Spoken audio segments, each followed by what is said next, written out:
Bien, amados hermanos, hemos estado leyendo en Mateo capítulo 7.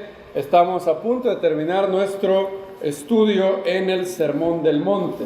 En Mateo capítulo 7 comenzamos a ver los versículos que hablan de los dos árboles, dos casas y un Señor. Dos árboles es lo que vemos en Mateo capítulo 7, 15. Guardaos de los falsos profetas que vienen a vosotros vestidos de ovejas, pero por dentro son lobos rapaces. Por sus frutos los conoceréis. ¿Acaso se recogen uvas de los espinos o higos de los abrojos? No, así pues todo árbol bueno da frutos buenos, pero el árbol malo da frutos malos. No puede un árbol bueno dar frutos malos, ni un árbol malo dar frutos buenos. Todo árbol que no da buen fruto es cortado y echado al fuego, así que por sus frutos los conoceréis. El maestro habla de dos árboles aquí y se reconocen por sus frutos.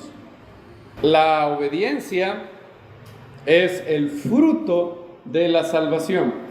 Aquella persona que ha sido transformada, regenerada en un buen árbol, dará fruto. Eso es lo que Jacobo dice. ¿Puedes mostrar una fe genuina que no tenga obras? No se puede, es imposible. Porque una fe genuina salva y transforma. Y una fe genuina que transforma da buenos frutos. Donde quiera que haya una fe que salva, va a haber una fe que va a transformar.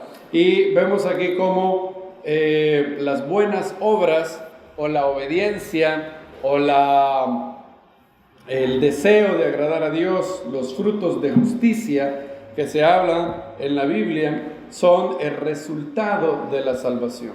Esto es muy importante tenerlo en cuenta, porque si no se tiene en cuenta, se pervierte la verdad. Y aquí otra vez, en este punto en específico, estamos otra vez en aquel dilema, no dilema, pero estamos aquí otra vez en una verdad que tiene un precipicio a ambos lados. ¿Se recuerdan que un día les hablé del camino más peligroso de la tierra? Está en Bolivia, se llama Old Yungas Road. Y usted pasa en un fragmento de ese camino y hay un caminito así. Hay barranco a la izquierda, barranco a la derecha. Y si no se tiene bien en claro esta gran verdad, se puede caer en dos extremos que son nocivos, terribles. Uno es la herejía de la salvación por obras. Esto es creer que yo puedo salvarme a mí mismo mediante hacer buenas obras. Buenas obras como congregarme, como dar dádivas a los pobres, buenas obras. Y la Biblia claramente dice que eso no es así. Dice Efesios capítulo 2, verso 8, si van conmigo ahí, que es uno de los versos más famosos, Efesios 2.8. De hecho, en Efesios 2.8, 2 del 8 al 10 para ser exactos, en esos tres versos está resumido toda la redención de una persona. Hay otros pasajes que también lo tienen, pero este es muy bonito. Miren lo que dice. Tenemos Efesios 2.8. Porque por gracia habéis sido salvados por medio de la fe. Y esto no es de vosotros, es un don de Dios. O sea, el don de la salvación. No lo que dice Calvino, que incluso la fe es un don de Dios. No está hablando de ahí eso. Sino el don de Dios es la salvación. La salvación que se da por gracia es el don de Dios. Eso es lo que dice Romanos 6:23. Mas la dádiva de Dios es vida eterna, el regalo. La Biblia habla de la salvación siendo una dádiva que se da a aquel que lo recibe. Y dice, no por obras para que nadie se gloríe. Claramente se dice ahí que la salvación eterna no es algo que se obtiene mediante buenas obras, pero se obtiene por fe. Pero noten que no termina ahí. Vean el siguiente versículo, el verso 10. Dice, porque somos hechura suya, o sea, una obra del Mesías, creados en Yeshua el Mesías para buenas obras. Vean esas palabritas, se llaman preposiciones en gramática y son muy importantes. No somos salvos por obras, sino por gracia, por medio de la fe. Pero somos salvos para buenas obras, ¿verdad? Entonces, la fe que salva nunca queda sola. La fe que salva nunca es mera creencia. La fe que salva es creencia que produce fuego, creencia que hace que, y por medio de la aceptación de la verdad, de entregarle mi vida a Dios y recibir el regalo de Yeshua, entonces el Espíritu Santo regenera a las personas y luego les capacita para hacer buenas obras. Ese es el orden. Veamos también Juan capítulo 1, esa frase que habrán oído bastantes veces: ha recibido al Señor en su corazón. Se toma de este verso, de Juan 1, capítulo 2, el verso 12. Juan 1, verso 12. Juan 1, verso 12. A todos los que le recibieron, a los que creen en su nombre, les dio potestad de ser hechos hijos de Dios, los cuales no nacieron de sangre, ni de voluntad de carne, ni de voluntad de varón, sino de Dios. Esto la Biblia lo llama el nuevo nacimiento. Así como he nacido de mis padres físicamente, la Biblia habla de un segundo nacimiento, un nacimiento espiritual, una operación sobrenatural del Espíritu de Dios en el corazón, en el alma humana, que te regenera. Es lo que leímos la semana pasada en Tito 3:5. Nos salvó no por obras de justicia que hubiéramos hecho, sino por su gran misericordia. Búsquenlo otra vez, el segundo de esos pasajes que hay que tener memorizados, Tito 3:5, muy importante. Tito 3:5 dice, nos salvó. Noten que está en tiempo pasado, ¿vieron eso? No dice nos salvará, está en tiempo pasado, nos salvó, no por obras de justicia que nosotros hubiéramos hecho, sino según su misericordia, por medio del lavamiento, de la regeneración y de la renovación del Espíritu Santo. O sea, la salvación, una persona oye la palabra de verdad, la buena nueva de salvación, y decide arrepentirse. El Espíritu toca a la puerta de su corazón y le dice, tienes que arrepentirte, tienes que arrepentirte de todos sus pecados y entregarle tu vida a Dios y recibir a Yeshua como el Señor de tu vida. Y cuando la persona responde, deja de resistir al Espíritu Santo que toca a su corazón y le entrega su vida, entonces ocurre en él la obra de la salvación del Espíritu Santo. A la obra de declararnos justos delante de Dios se le llama justificación. Pero el Espíritu Santo no solamente hace eso, sino que empieza una obra. Miren las dos palabras que utiliza Tito. Utiliza la palabra regeneración y renovación.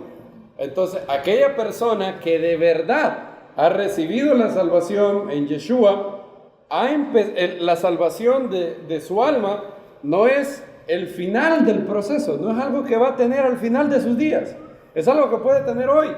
Y de hecho es el inicio del proceso, es el inicio del proceso de redención. Así como la última fiesta no es Pesach. Pesach es la primera fiesta, ¿verdad? La fiesta que recuerda la salvación por medio del Cordero es la primera. Pero inmediatamente en Pesach empezamos a contar 50 días hasta llegar a qué fiesta? A Shavuot. Y hay una cadena ininterrumpida de Pesach a Shavuot. ¿Por qué es que está ininterrumpida? Porque no hay verdadera libertad sin tener ley. Y no hay verdadera salvación que no produzca obediencia. Por sus frutos los conoceréis. Y entonces el primer error es creer que la salvación es por obras. La Biblia una y otra vez dice que no. Abraham fue justificado por fe. Creyó Abraham al Eterno y le fue contado por justicia. O sea que el Eterno, ese verbo se llama imputar. Significa poner a la cuenta de alguien.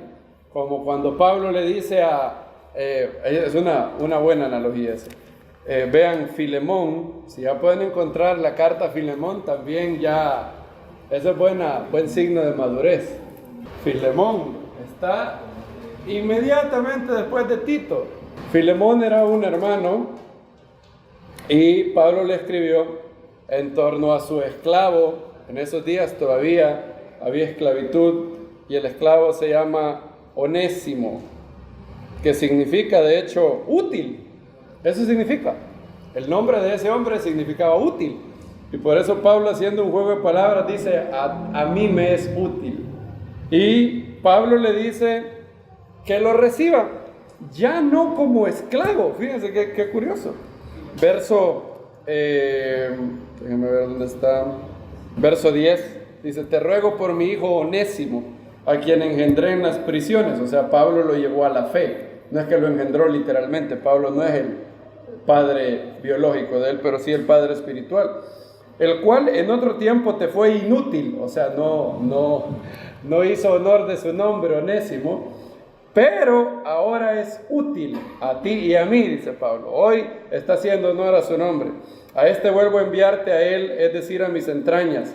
Yo quería retenerlo conmigo para que me sirviera en representación tuya en las prisiones del Evangelio, pero nada quise hacer sin tu consentimiento, para que tu bien no sea como por medio de coacción, sino, como dice, voluntariamente. Porque tal vez en otro tiempo se apartó de ti, para que lo recibieras por completo para siempre. No ya como siervo, sino más que un siervo, como hermano amado, especialmente para mí, y cuanto más para ti, así en la carne como en el Señor. Así que, fíjense, si me tienes por compañero, acógelo como a mí mismo. Miren lo que dice. Y si en algo te perjudicó o te debe, ponlo a mi cuenta. Ponlo a mi cuenta. Este es el concepto de imputar.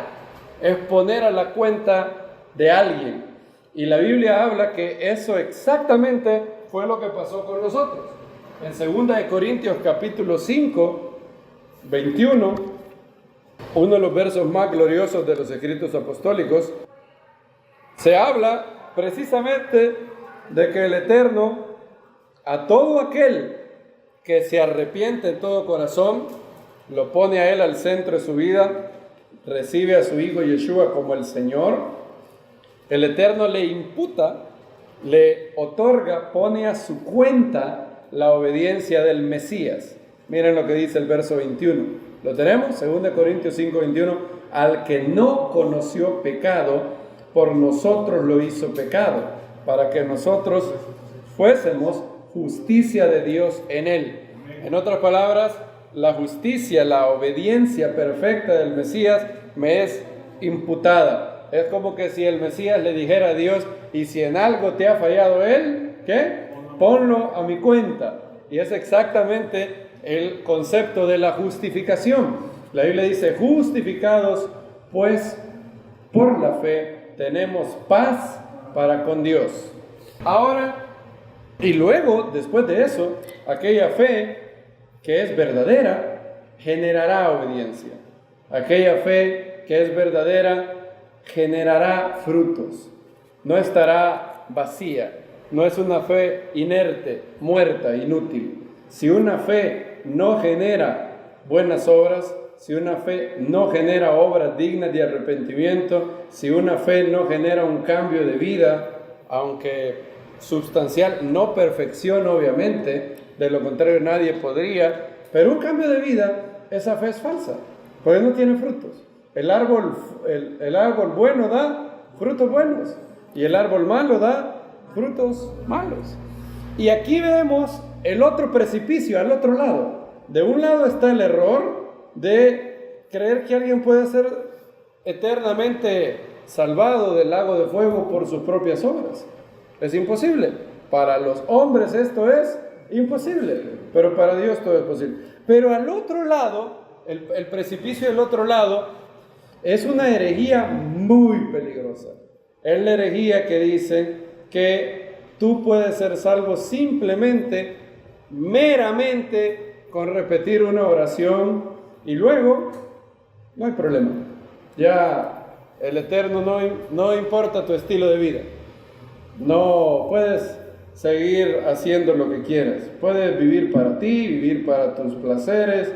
No hay problema, porque el Mesías es tu Salvador y nada puede separarte del amor de Él. Y entonces no tienes que tener anhelo de santidad.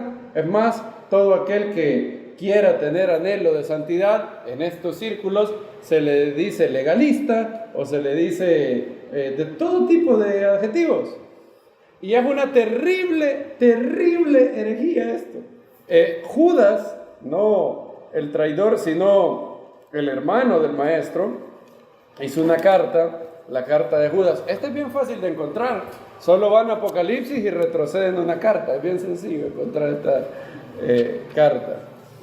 Judas dice de personas que convierten en libertinaje la gracia de Dios.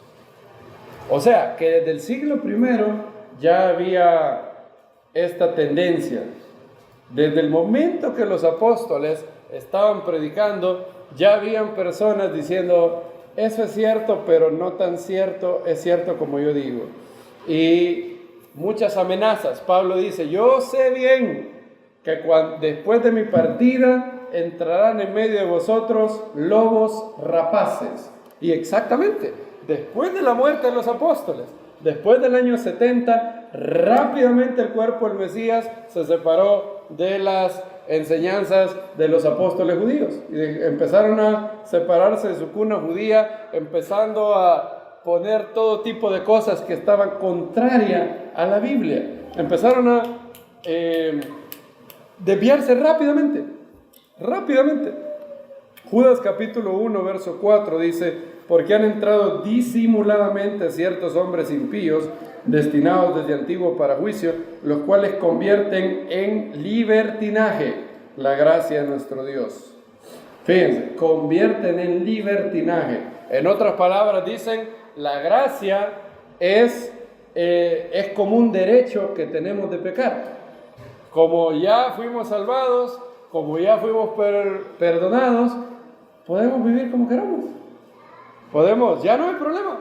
Hay uno de ellos, hace poco uno de estos falsos profetas cuando uno peca, solo la carne peca, no el espíritu. Fíjense qué terrible enseñanza esa. Se llamaban creciendo en gracia, creciendo en libertinaje tal vez. Pero como ellos convertían la gracia en libertinaje, decían que estaban creciendo en gracia. Y en realidad crecían en desgracia ahí en ese lugar. Porque llegaron a decir cosas como esas.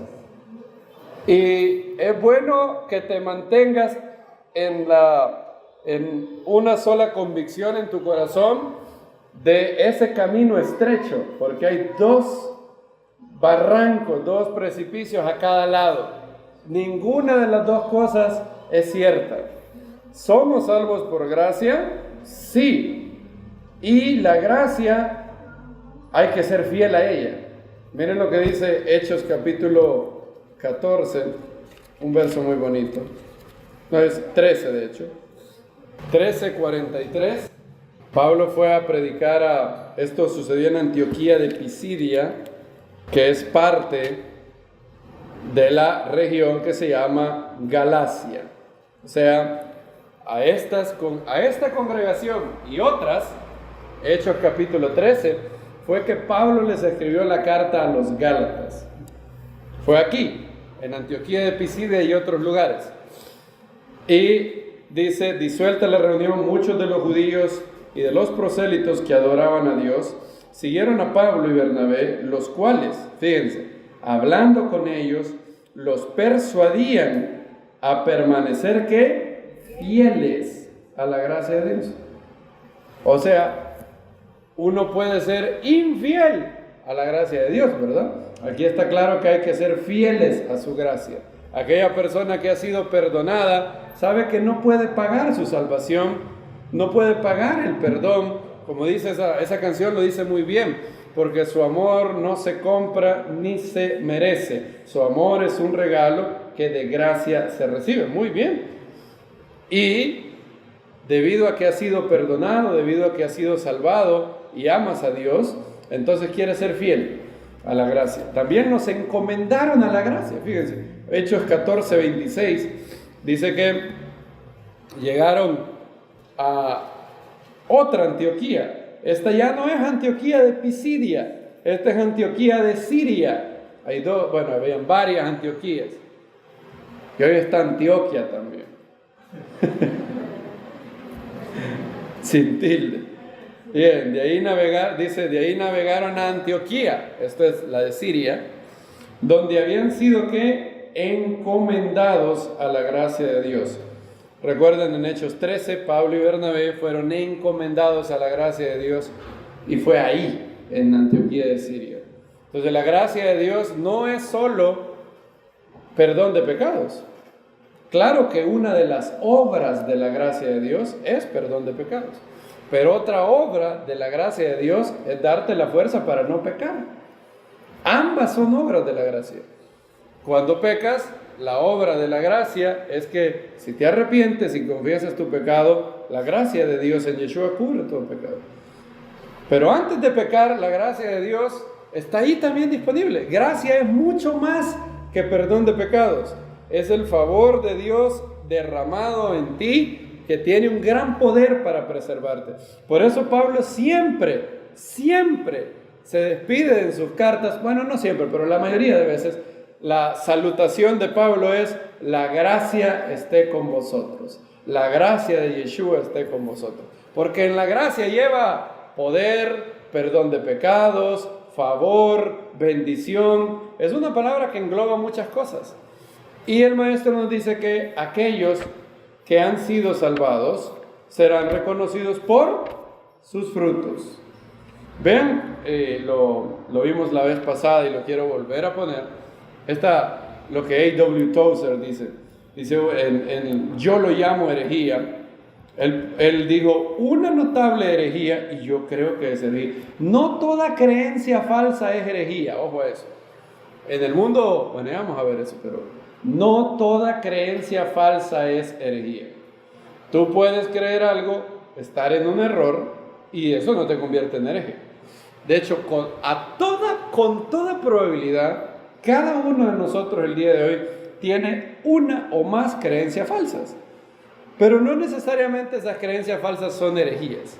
Herejía es una creencia falsa destructiva. Es una creencia falsa que tiene el poder de perderte, ¿no? Y no todos son iguales. Una notable herejía, dice Tozer, ha nacido en todos los círculos cristianos evangélicos. ¡Qué terrible eso! En todos. ¿Cuál es esa terrible herejía? El ampliamente aceptado concepto de que los humanos podemos elegir aceptar al Mesías, a Cristo, solo como Salvador, y que tenemos el derecho de posponer nuestra obediencia a Él como Señor tanto como lo deseemos. No hay muchas iglesias que predican exactamente eso. Muchísimas. Y están predicando la herejía que dice Judas, convirtiendo la gracia de Dios en libertinaje. Venga, no hay problema, pueden hacer lo que quieran. Siempre no hay problema, aquí entre hermanos se puede. Uno de ellos una vez me preguntó a mí que si la palabra fornicación se refería únicamente a tener relaciones con mujeres que no eran creyentes. Lo estoy oyendo bien. O sea, él estaba insinuando que siempre y cuando era entre hermanos no era fornicación eso. Y yo dije, este hombre ha sido fuertemente influenciado por una herejía destructiva. ¿Saben que esa palabra herejía destructiva aparece bien pocas veces en los escritos apostólicos? En el mundo evangélico y en el mundo católico, si usted difiere, bueno, en Trento, en el Concilio de Trento, si usted difiere de un poquito Si hay 100 creencias que yo creo y usted está de acuerdo en 99, pero en una no estamos de acuerdo, entonces dice, es un hereje, este no es mi hermano. Y eso es triste, eso no es así. Todo aquel, ¿cuál es el estándar de quién es mi hermano? El estándar de quién es mi hermano es todo aquel que ha nacido de nuevo en Yeshua. Aquel que, hay creencias que son fundacionales, claro que sí. Dios existe, el verdadero Dios es el Dios de Israel, Yeshua es el Mesías, Yeshua es el Señor, Él resucitó entre los muertos, debemos arrepentirnos de todo pecado y tener anhelo de santidad, habrá un día del juicio final y habrá resurrección de los muertos. Son fundamentos, y si alguien niega uno de esos fundamentos, no puede ser mi hermano. Una persona que niega a Yeshua como Mesías no es mi hermano. Pero una persona que está en el Mesías puede tener ciertas nociones erróneas, pero él es mi hermano. No rompemos la hermandad por una creencia errónea. Pero hay una ocasión donde aparece la palabra herejía destructiva y habla exactamente de esto, de negar al Señor y vivir como te dé la gana. Y eso sí es peligrosísimo. No es lo que la Biblia enseña. Dice también, fíjense lo que dice ahora, es 2 de Pedro 2, 1. Herejía destructiva. Repito, no toda falsa creencia es herejía. Generalmente cuando los apóstoles utilizan la palabra herejía, están hablando de una creencia peligrosa y destructiva para el alma. Y generalmente es una creencia falsa que tiene repercusiones en tu conducta. Casi siempre. Fíjense, por ejemplo, 2 de Pedro 2:1. Pero hubo también falsos profetas entre el pueblo, como también habrá entre vosotros falsos maestros, que introducirán encubiertamente, ¿qué dice? Herejías destructivas, negando aún al soberano que los adquirió, trayendo sobre sí mismos destrucción repentina. ¿Y cuál es esa herejía? ¿Que no creen en el rapto pretribulacional o creen en el rapto post-tribulación? No. Tú puedes ser perfectamente creyente y tener una diferencia de opinión. Hay miles de hermanos que creen que el Mesías vendrá 7 años después de la tribulación y son mis hermanos. Yo creía eso y me di cuenta que esa doctrina de John Darby no tiene base bíblica. Perdón. Después dije, antes. El rapto pretribulación es la creencia que habrá un arrebatamiento 7 años antes 7 años antes de la segunda venida. O sea que el Mesías tendrá 2 venidas, una secreta y la visible, cuando Él venga a juzgar a todos. Yo creía eso, pero después de leer mucho de esto, vi que John Darby no tenía mayor base. Los versículos que se utilizan para esta doctrina no resisten el escrutinio bíblico. Pero si alguien cree eso, es mi hermano, no hay problema. Y hay otros hermanos que creen que el Mesías vendrá 3 años y medio antes de la segunda venida por su pueblo. Hay 3 posibilidades. Y cualquiera que crea eso es mi hermano. Yo creo que ellos están en un error. Creo que es una creencia falsa, pero no es una herejía destructiva. No es una creencia falsa. Hay hermanos que creen que la salvación se puede perder una vez que se obtiene. Hay hermanos que creen que la salvación no se pierde. Una vez que alguien ha nacido de nuevo, el Espíritu lo hará perseverar hasta el final, si de verdad ha nacido de nuevo, dicen ellos. Y ambos son mis hermanos, si han nacido de nuevo, si se han arrepentido de sus pecados y Yeshua es su Señor, son mis hermanos. Y 2 hombres que aman a Dios pueden tener genuinas diferencias a este lado de la eternidad y ser hermanos, sin problemas. Por eso la Biblia dice, hasta llegar a la unidad de la fe. O sea, hay cosas en las que como hermanos yo no estoy de acuerdo, pero son cosas que no son herejías destructivas. ¿Y cuál es la herejía destructiva que Pedro menciona? Es lo mismo que dice Judas. convertir a la gracia de Dios en libertinaje. Sigan leyendo. Muchos irán tras, primera de Pedro 2.2, ¿qué dice? Muchos irán tras las disoluciones de ellos, o tras el libertinaje de ellos, por causa de los cuales será difamado el camino de la verdad. Por avaricia os explotarán con palabras manipuladas, sobre la cual la sentencia pronunciada de antiguo no está ociosa. Y luego Pedro sigue hablando de personas que tienen libertinaje. Vean el verso 13, dice: sufriendo el mal como pago de la injusticia, teniendo por placer el libertinaje a pleno día. Son inmundicias y manchas que se recrean en sus errores, mientras comen alegremente con vosotros, teniendo los ojos llenos de adulterio, insaciables de pecado, seduciendo a almas inconstantes, teniendo el corazón habitado a la codicia. Esto es lo que Pedro llama herejía destructiva. Y la palabra herejía aparece muy pocas veces en la Biblia. ¿Te sorprende eso? Debería sorprender a cualquier persona que venga de iglesias evangélicas o católicas, porque ahí es barato ser hereje. Cualquier persona, por ejemplo, para el catolicismo, si alguien no cree que cuando el cura levanta la oblea, eso se transforma literalmente en el cuerpo de Jesús, y el vino se transforma literalmente en la sangre, es anatema, dice el Concilio de Trento. Ahora, la mayoría de católicos no creen eso. Si usted le pregunta a 100 católicos, yo lo he hecho, y yo les he preguntado, cuando el sacerdote levanta la hostia, ¿esa hostia se convierte literalmente en la carne de Jesús? No, ¿cómo vas a creer? Me dicen. Eso es un símbolo.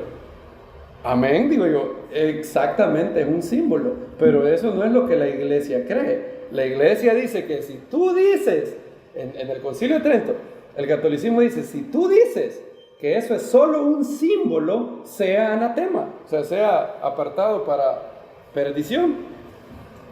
Y el catolicismo dice que ese vino sabe como vino, parece vino, si te lo tomas mucho emborracha como vino, pero ya no es vino, dice el catolicismo, es sangre.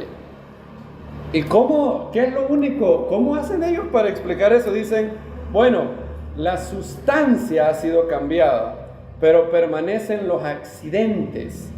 Esa doctrina aristotélica de que hay una sustancia y es separada de los accidentes. Entonces ellos dicen, el vino ya es sangre, ya se transformó en sangre. Literalmente estás tomando sangre, como un vampiro. Literalmente. Si ustedes no me creen, lean el Concilio de Trento, eso es lo que dice. Que es literal la sangre. Pero se mantienen los accidentes. O sea, se mantiene el color a vino, el sabor a vino, el efecto embriagador del vino se mantiene, pero ya es sangre. Y si alguien no cree eso, es hereje. Y esa palabra hereje, en la Edad Media era muy, muy fácil ser hereje. Era hereje hasta por respirar, por caminar para adelante, era hereje. Todo era, el que no crea esto es hereje. Y por eso es una gran sorpresa cuando vas a la Biblia y empieza desde Mateo, Apocalipsis, todos los escritos apostólicos, y ves subrayando las veces que se menciona la palabra herejía. Y vas a ver que son bien pocas, son menos de 5, menos de 10 creo.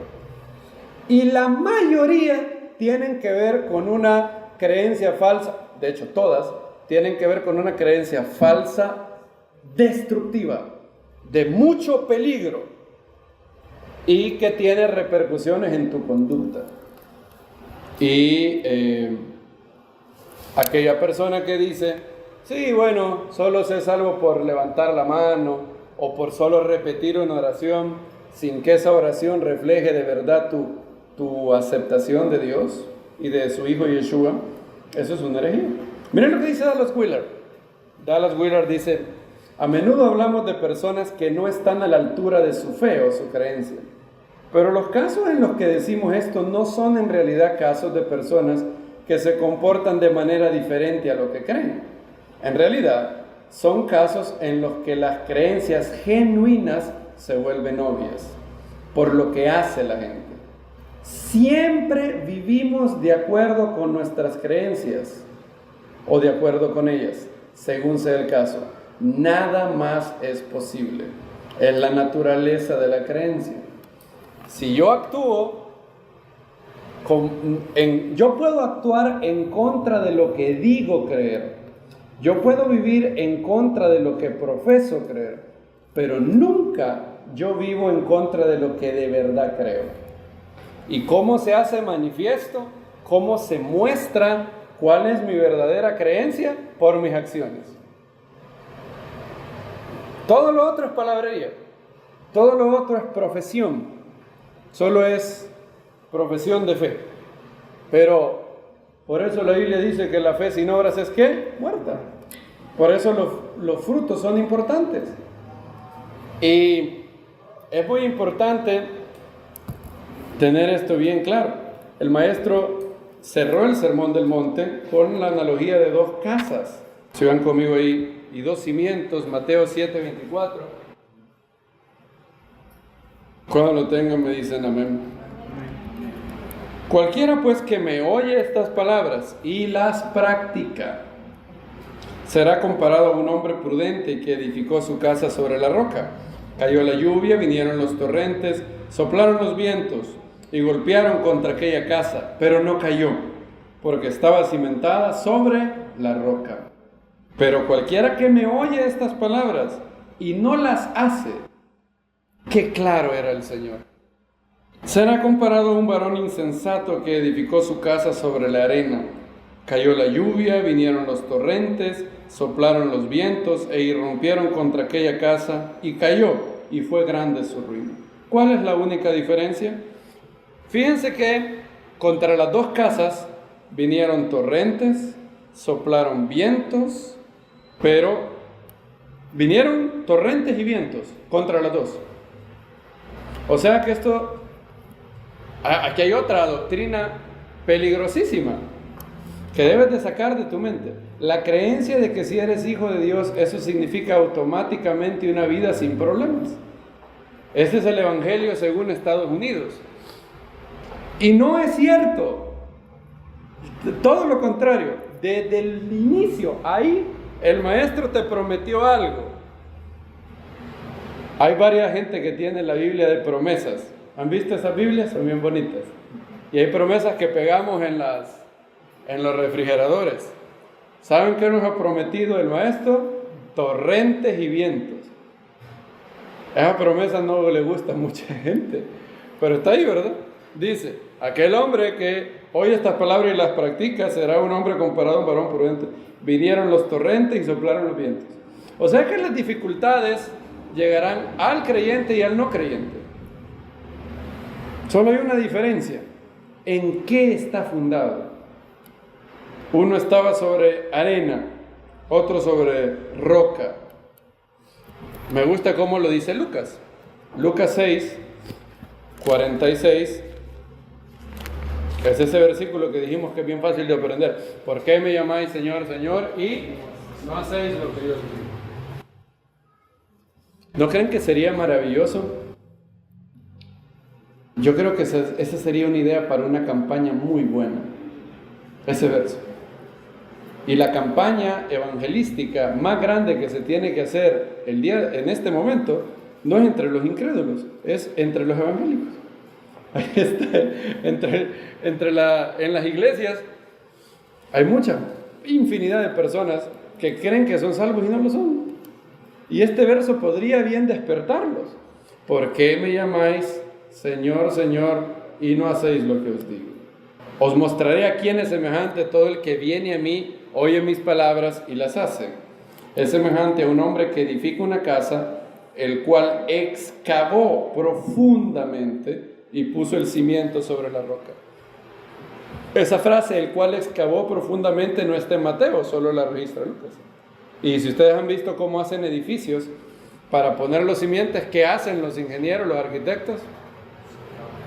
Se cava, ¿verdad? Y se ponen los cimientos sobre piedra, pero se excava más abajo que la superficie. Y esto habla de la profundidad de la fe. La fe que permanece es aquella fe que llegó a lo profundo del corazón. No es aquella fe que solo se quedó como un pensamiento entretenido en el intelecto o como algo que me gustó, qué bonito. No, llegó muy profundo. ¿Se recuerdan la parábola del sembrador? La segunda semilla no tenía ¿qué? Profundidad. Por eso cuando salió el sol, ¿qué pasó? Se achicharró. Aquella que cayó en buena tierra tenía profundidad. Estaba en lo más profundo del corazón. Y fíjense, esto enseña algo también. Que la obediencia, una de las mejores maneras para crecer en fe es obedecer. ¿Te fijaste en eso? Dice, aquel que oye mis palabras y las hace es semejante a un hombre que excavó profundamente y puso el cimiento sobre la roca. ¿Qué fue la clave? ¿Qué fue lo que le dio profundidad a la fe de este hombre? La obediencia. Fue eso lo que le dio profundidad. Si yo podía haber oído cientos de enseñanzas sobre el principio del diezmo y me pudieron haber explicado teóricamente todo. Yo me acuerdo que yo tenía 2 objeciones al diezmo cuando no era creyente. Y era una gran barrera pseudo-intelectual que yo tenía. Yo llegué a un punto en donde el Eterno estaba hablando a mi vida y solo tenía 2 o 3 barreras intelectuales. Y yo decía, si alguien me pudiera resolver esto, yo me convertiría. Pero no me dan los números aquí. Y una de mis máximas objeciones era el diezmo. Yo había recibido esa creencia cínica del mundo, los pastores solo quieren hacer dinero, esos son estafadores, el diezmo solo era para los levitas y todo lo otro. Y claro que hay muchos casos de pastores así. Kenneth Copeland es uno. El hombre es un estafador horrible y hasta pide para aviones y jet privado. Y hay muchos mercaderes de la fe. Y si algo hizo enojar a Yeshua y me hace enojar a mí, es cuando alguien es un mercader de la fe. Y alguien hace mercado de la fe. Y alguien manipula a gente de buen corazón para llenar sus bolsillos. Y el objetivo por el cual se ha lanzado a predicar es su interés. Eso es la vez que el maestro estuvo más enojado en los evangelios fue cuando alguien hizo una casa de mercado del templo. Pero no todos son así. No importa si encuentras 100 diamantes falsos. El hecho de que hayan 100 diamantes falsos ¿significa que no hay verdaderos? No. Cuando alguien a mí me dice, todas las personas en las iglesias, todas son hipócritas, yo sé que él está cometiendo un error, porque yo estoy casado con una persona que yo sé que no es hipócrita. Yo sé que Nancy no es hipócrita. Yo sé que Nancy vive lo que cree, y es una persona que genuinamente ama a Dios. Y sé que muchos aquí no son hipócritas, pero los conozco desde hace ratos. Y claro que hay muchos hipócritas, en todo lugar hay hipócritas, en los hospitales hay hipócritas. No hay nadie más hipócrita que la persona que va a perder su alma diciendo yo nunca me convertí porque habían hipócritas. Esa es la persona más hipócrita. Porque esa persona sabe que está mal y no endereza su camino. ¿Cómo le llamamos a una persona que sabe algo, sabe que algo está malo, pero ignora eso, se miente a sí mismo y decide hacerlo malo? Hipócrita. Y fíjense que el enemigo ha utilizado a los hipócritas para perder tantas almas. Y es curioso porque en los hospitales deben de haber hipócritas. ¿Creen ustedes que hay hipócritas en los hospitales? Deben de haber hipócritas. Pero cuando alguien está enfermo, ¿tiene algún problema en ir a un hospital? ¿O han oído a alguien que diga, yo estoy enfermo, iría a un hospital, pero no voy al hospital porque hay hipócritas? ¿Ya no he oído a ninguno? Todo el mundo va. ¿Por qué van? ¿Por qué van si hay hipócritas en los hospitales? Estas personas les dirán, bueno, yo voy porque al final, a pesar de que hayan hipócritas, yo lo que quiero es que sanarme. Yo quiero que me den medicina. Muy bien. Si el mundo tratara la enfermedad del alma con la igual seriedad que la enfermedad del cuerpo, diría, bueno, deben de haber hipócritas en las congregaciones, pero yo no voy a ir por ellos, yo voy a ir por Dios, ¿verdad? Y así como hay hipócritas, hay gente no hipócrita. Por cada Judas hay 11 fieles. Yeshua tuvo un hipócrita entre ellos, súper hipócrita. Robaba y hacía todo tipo de cosas. Pero 11 eran fieles. 11 eran fieles. Pero bueno, a mí un día me solucionaron la objeción. Me dijeron, no, yo le voy a explicar el principio del diezmo. Me explicaron y yo dije, bueno, es cierto, esto hace sentido. Tiene todo, no puedo decir que... Mis objeciones fueron contestadas una a una. Entonces yo fui confrontado con esta realidad. La barrera intelectual que a mí me separaba de convertirme ha sido caída. Aquí solo queda mi voluntad. Yo ya no tengo excusas. Ya me contestaron. Si yo aquí no respondo a la fe, es que simplemente esa barrera intelectual era una excusa.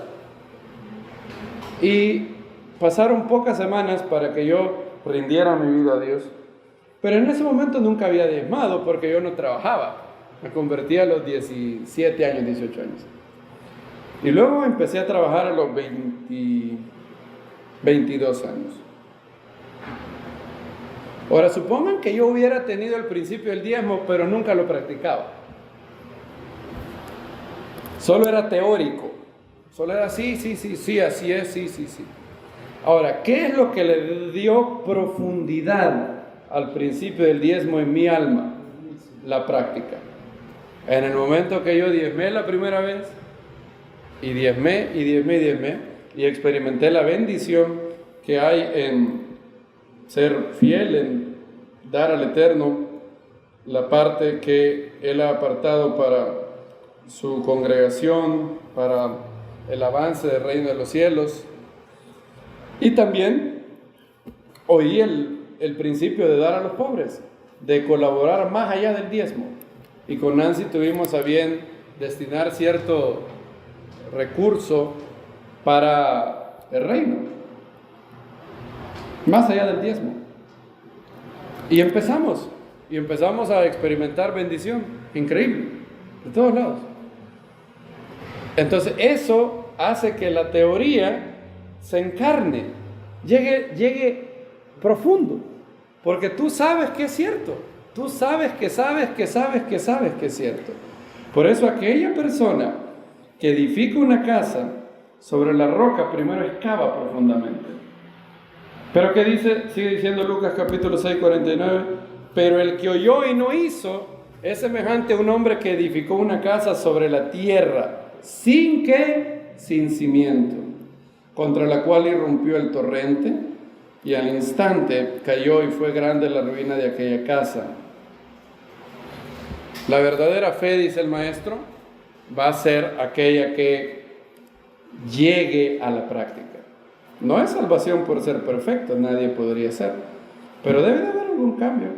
Aquella persona que de verdad ha nacido de nuevo, que le ha entregado su vida a Dios y que dice: Dios, te entrego mi vida, te pido que me arrepiento de todos mis pecados, te hago a ti el Señor de mi vida, concédeme el don de la vida eterna que hay en tu Hijo, yo creo que Él es el Señor y resucitó entre los muertos, y le entrega la vida de todo corazón. Esa persona, el Espíritu Santo, empezará a hacer una acción en él y no lo dejará estar infructífero, no lo dejará estar inerte. Y porque es fe en acción, es fe con obras. Dietrich Bonhoeffer, Dietrich Bonhoeffer es un mártir de la fe. Él murió en un campo de concentración nazi. Y cuando a él le preguntaron qué es lo que más daño, ¿cómo es posible que Hitler llegara a Alemania? ¿Cómo es posible que Hitler pudiera engatusar a todos los alemanes? Y a él le preguntaron cuál fue el factor número 1 para permitir que la Alemania nazi llegara. Dietrich Bonhoeffer dijo: fue la enseñanza de la gracia barata que había en Alemania. Él hizo un libro que se llama El costo del discipulado. Este hombre resistió a la Alemania nazi y debido a que no dobló su brazo a los nazis, fue conducido a un campo de concentración y murió ahí. De hecho, cuando iban a ejecutarlo, el soldado nazi lo vio y nunca, estas son palabras del soldado nazi que lo ejecutó. Él dice, nunca vi morir a alguien con tanta paz. Bonhoeffer fue y estaba tan pacífico. Tenía una paz, la paz que promete la Biblia, la paz que ¿qué? Sobrepasa todo entendimiento. Y Dios da esa paz a sus hijos en el momento de la muerte, muchas veces. Y puedes tener esa paz ahí. Bonhoeffer murió y es un mártir. Y Bonhoeffer en El costo del discipulado dice, la gracia barata es la predicación de perdón sin arrepentimiento. La gracia barata es gracia sin cruz. La verdadera gracia tiene un precio alto porque nos llama a seguir, pero es gracia porque nos llama a seguir al Mesías. Tiene un precio alto porque le cuesta al hombre su vida, pero es gracia porque le da al hombre la única vida verdadera. Tiene un precio alto porque condena el pecado, pero es gracia porque justifica al pecador. Sobre todo, tiene un alto precio porque le costó a Dios la vida de su Hijo. Por precio fuisteis comprados. Y Él tiene toda la razón. La gracia barata es perdón sin arrepentimiento, profesión sin confesión, profesión de fe sin cambio de vida. Y eso ha hecho mucho daño a los Estados Unidos. Quizás creo yo que la situación actual en los Estados Unidos, todo lo que ven se puede rastrear a la herejía de creer que una persona que ha sido salvada no tiene que tener anhelo de querer agradar a Dios y tener santidad. La mayoría de males en Estados Unidos, la mayoría tiene que ver con esto, porque el mal siempre empieza por los creyentes. ¿Cómo es una nación? Para saber los males de una nación hay que ir a los creyentes de esa nación, porque ellos son los que deberían de ser la sal de la tierra. Pero si la sal se hace insípida, dice el maestro, no sirve ya para nada, no puede dar sabor, ya no da sabor. Y para cambiar el mundo y las naciones no se necesitan grandes multitudes, se necesitan simplemente hombres fieles. 12 Galileos generaron lo que vemos en el libro de los Hechos. 12 Galileos, solamente con temor a Dios y con poder de Dios. Eso era lo único que tenían. No tenían ningún recurso. Cuando un hombre les pidió dinero, Pedro dijo, plata y oro, ¿qué? No tengo. Pero lo que tengo, te doy. Su único recurso era la gracia de Dios. Era el poder de Dios. No tenían dinero, no tenían edificios, no tenían grandes cosas. Dallas Willard dice, la congregación del Mesías ha hecho más por el mundo cuando ha tenido menos recursos. Fíjense qué curioso. Cuando ha tenido menos. Y no son grandes multitudes las que cambian el mundo. Son hombres fieles a Dios. John Wesley pudo, solo él, John Wesley, solo él, siendo fiel, y una compañía de personas fieles, lograron influir en un hombre llamado William Wilberforce, y Wilberforce llegó a abolir la esclavitud en Inglaterra. O sea, el hecho de que hoy no haya venta de esclavos de África se logró por un hombre fiel, John Wesley, un hombre que oraba 5 horas al día. El lugar donde se hincaba a orar, de hecho estaba curvo de sus rodillas, 5 horas al día. Eran tan disciplinados para orar, para leer la Biblia, para meditar, para estudiar. Creían mucho en las disciplinas espirituales. Las llamaban obras de la gracia. Ayuno, oración, estudio de la palabra, meditación, memorización de la Biblia. Eran tan metódicos que la gente les empezó a llamar metodistas. Por eso así surgió esa congregación. Y me decía Nancy, qué terrible fuera que John Wesley viera hoy que hay metodistas que están cazando gays en los Estados Unidos. Sí, seguro. Wesley lloraría por horas si viera eso. ¿Por qué? Porque se apartaron de las enseñanzas de su fundador. Perdón sin arrepentimiento es la enseñanza de la gracia barata, dice Bonhoeffer. Y la verdadera gracia tiene un alto precio para nuestro ego, es alto. Pero es gracia, porque le da al hombre verdadera vida. El reino de los cielos es similar a una perla de gran precio, que cuando un hombre se enteró que había esa perla, ¿qué hizo?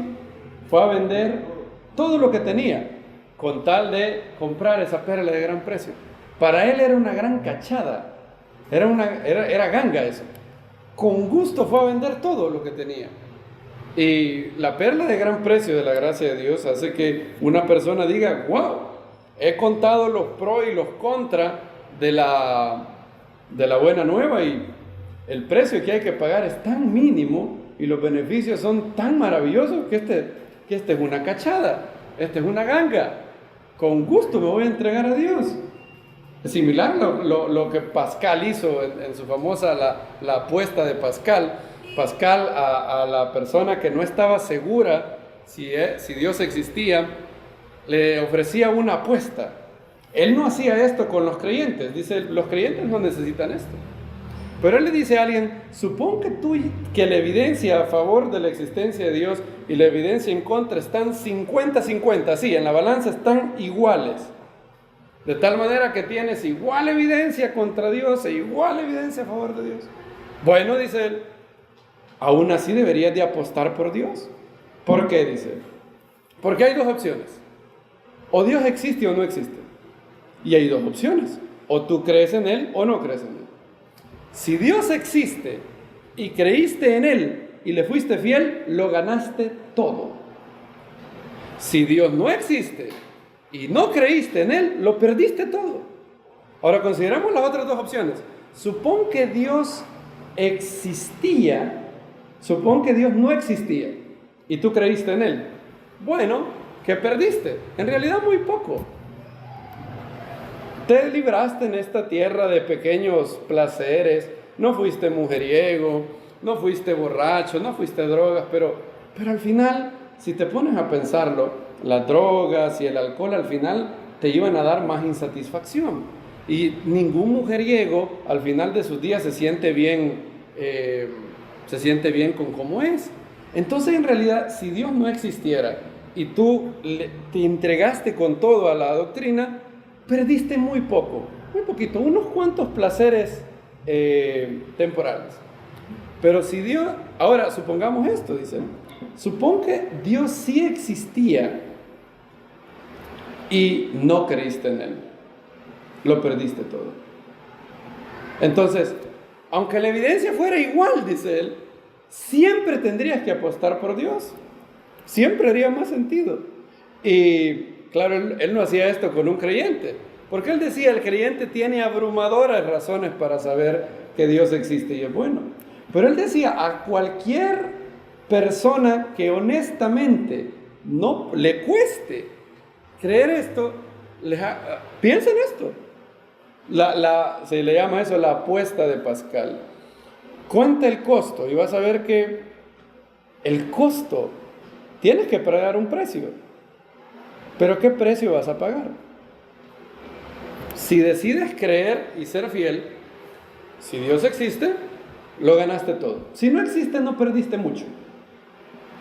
Ahora, si tú no creíste en Dios y Él no existía, tampoco ganaste mucho. Ahora, si no creíste en Dios y Él sí existía, lo perdiste todo.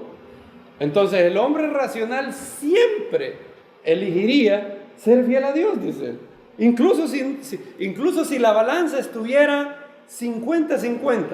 Pero nosotros sabemos que la balanza no está 50 y 50. Hay razones convincentes y abrumadoras para saber que Dios existe y es bueno y para siempre su misericordia. Amén. Y, queridos hermanos, el maestro cierra el Sermón del Monte diciéndonos que la fe verdadera, la fe que Él requiere, es fe genuina que tendrá frutos. La palabra fe ha sido muy mal interpretada. Se confunde fe con solo creencia. Y la fe implica creencia, pero es más que creencia. La fe es fidelidad. La fe es asentir, confiar en Dios. Y si alguien verdaderamente confía en Dios, querrá hacer lo que le dice. Dallas Willard dice, si alguien no está dispuesto a seguirlo, nuestra afirmación de que confiamos en él parece vacía. Nunca afirmaríamos convincentemente que confiamos en un médico, un maestro o un mecánico de autos cuyas instrucciones no sigamos, ¿verdad? Es lógico, ¿verdad? Si yo le digo, como dije, si yo le digo a la hermana Noemí, yo confío en usted, para mí usted es la mejor doctora del mundo, y a la semana me dice, se tomó las medicinas que le dije, yo le digo, no, ¿ustedes de verdad creerían que yo confío en ella? No, mis obras muestran que yo no confío en ella, porque si confiara, ¿qué hubiera hecho? Me tomo las medicinas. Y si confío en el Mesías, yo al menos debería de tener la disposición, la intención de seguirlo. Si yo de verdad tengo fe en él, debería de tener la intención, la motivación, la disposición de obedecerle, aunque me cueste al inicio. No, y de pronto no va a ser perfecta mi obediencia, claro que no, pero la motivación está ahí, la intención está ahí. Y creo que hay un libro muy bonito que se ha hecho, no lo he leído, pero leí la introducción y por eso lo compré. Se los comenté, se llama Salvation by Allegiance Alone. Significa salvación solo por, y la palabra allegiance en inglés es un poco difícil de traducir al español. Porque, ¿saben qué significa allegiance? Allegiance, imagínense que tuviéramos una palabra para decir lealtad y apego en una palabra. Eso significa allegiance. Entonces él dice que la palabra fe en varias ocasiones en los escritos apostólicos se tiene que traducir como lealtad. Y dice que la salvación es solo por lealtad. Solo fide fue el grito de la Reforma, solo fe. Y en ese sentido tienen razón, porque la fe contiene lealtad. Y él muestra, fíjense por ejemplo esta cita de Primera de Macabeos. Primera de Macabeos no está en la Biblia, así que no la busquen, porque no es un libro inspirado. Fue un libro que narra la historia de cómo los macabeos pudieron fueron el cumplimiento de la profecía del profeta Daniel y cómo resistieron al malvado Antíoco Epífanes, y por ello hoy celebramos la fiesta de Hanukkah. Y ahí, en Primera de Macabeos, a pesar de que no es inspirado por Dios, es un libro útil en torno a historia. Primera de Macabeos capítulo 10, miren lo que dice. Hay un rey que les está escribiendo a la nación de los judíos, se llama Demetrio. Primera de Macabeos 10, 25 al 27. Creo que lo tienen aquí, ¿verdad? Este es el texto, miren. Primera de Macabeos fue escrito en griego. Fue escrito en griego ahí por aproximadamente 150 años antes del Mesías. Lo escribió un judío en griego.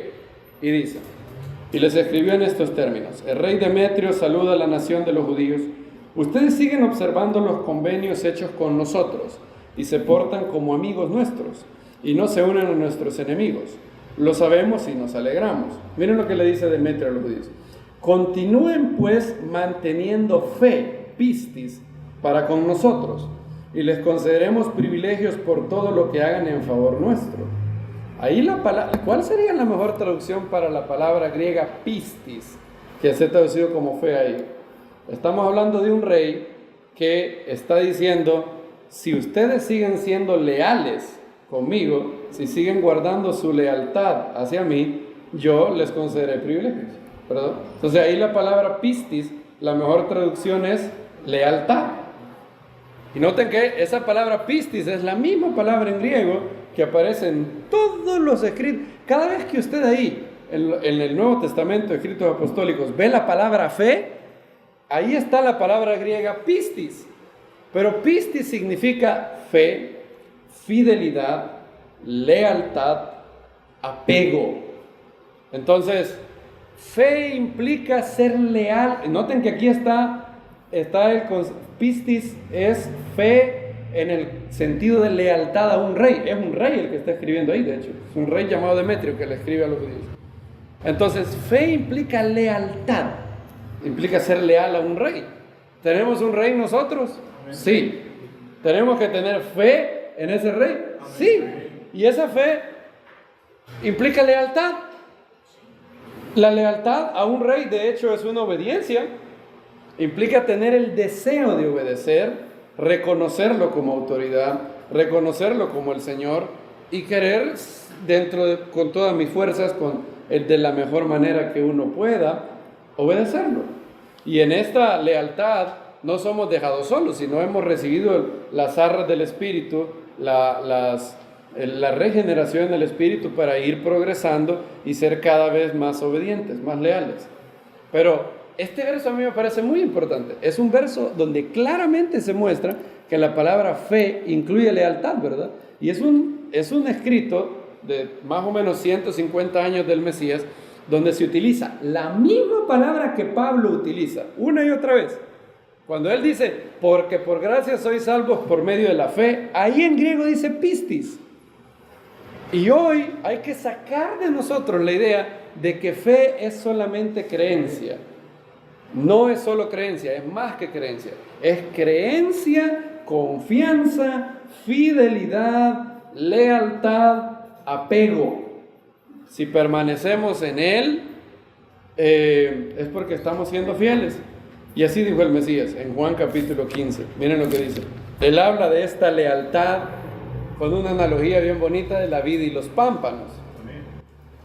Yo soy la vid verdadera y mi Padre es el viñador. Todo pámpano que en mí no lleva fruto, bueno, ahí no hay... Ahí hay versiones que lo traducen como lo levanta, otras versiones lo dicen, lo corta, ¿verdad? Es porque el griego se puede traducir hay un problema ahí, pero bueno, hay mucho que hablar ahí. Vamos a seguir. Todo el que lleva fruto, lo poda para que lleve más frutos. ¿Qué hace Hashem con una persona que es un verdadero creyente que lleva fruto? Lo poda, lo corta. Y algunas veces esa poda puede ser dolorosa, pero es para tu bien, es para que llevemos más frutos. Ya vosotros estáis limpios en virtud de la palabra que os he hablado.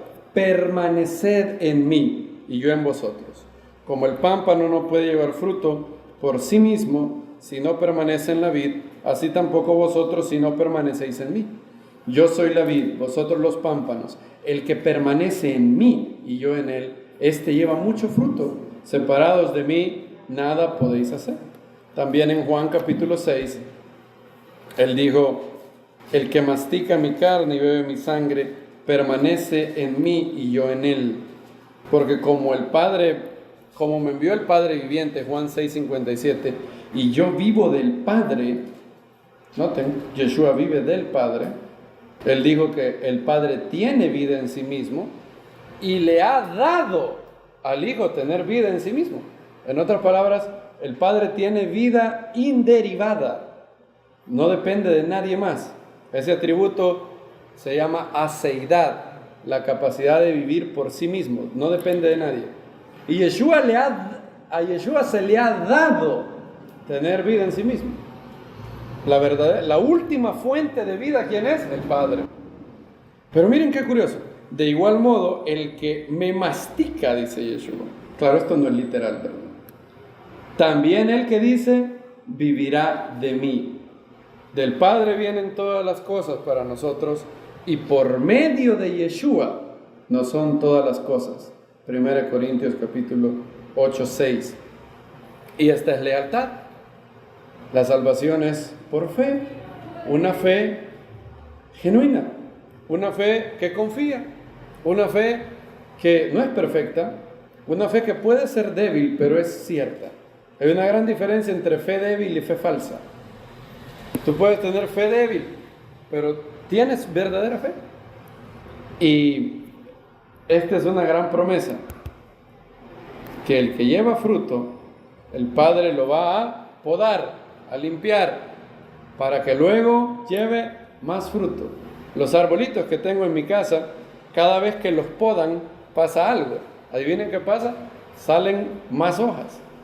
Y muchas veces puedes estar sintiendo la poda de Dios y puedes estar diciendo, ¿qué pasa? ¿Qué habré hecho mal? Y no necesariamente es que hayas hecho algo mal, pero Él te está limpiando. Y todo aquel que permanece en Yeshua lleva mucho fruto. Que todos seamos como ese hombre que oyó las palabras y las practicó. Porque todo el sermón del monte está aquí para practicarlo. En nuestras fuerzas es imposible. No se puede practicar el sermón del monte en las fuerzas humanas. Pero con la ayuda que viene del cielo, todo es posible. Y todo aquel que invoca el nombre del Señor Yeshua tiene que tener un anhelo de santidad. En Él permaneceremos. Y como dice Pablo, vamos a cerrar ahí en 2 Timoteo, capítulo 2, verso 11. Fiel es esta palabra. 2 Timoteo 2:11. Cuando lo tengan me dicen amén. Amén. Dice, si morimos con Él, también viviremos con Él. Aquella persona que muere a su orgullo, muere a su ego, muere al pecado, quiere vivir solo para Dios. Si morimos por Él, con Él, también viviremos con Él. El que ponga su vida, la hallará. El que busque salvar su vida, la perderá. Si perseveramos, eso habla de lealtad, ¿verdad? Si perseveramos, también reinaremos con Él. Si lo negamos, Él también nos negará. Esto está en los evangelios, ¿verdad? Cualquiera que me niegue delante de los hombres, el Hijo del Hombre lo negará. Noten que, pero miren lo que dice después. Si somos infieles, ¿qué dice? Él permanece fiel. Él no puede negarse a sí mismo. No es lo mismo negarlo que ser infiel. Tú puedes ser infiel en esta lealtad, puedes caer, puedes equivocarte, pero siempre quieres perseverar, siempre quieres estar ahí, siempre quieres tener apego a Él, lealtad a Él. Y a pesar, esa es una de las promesas más bonitas de la Biblia. Si somos infieles, Él permanece fiel. Él no puede ¿qué? Negarse a sí mismo. ¿No es maravillosa esa promesa? Él siempre es fiel con cada uno de nosotros y grande es su misericordia. Y como dijo el apóstol Pedro, antes bien, miren lo que dice Pedro, 2 de Pedro 3:18, antes bien, crezcan en la gracia y el conocimiento de nuestro Señor y Salvador Yeshua el Mesías. A Él sea la gloria, ahora y hasta el día de la eternidad. Amén.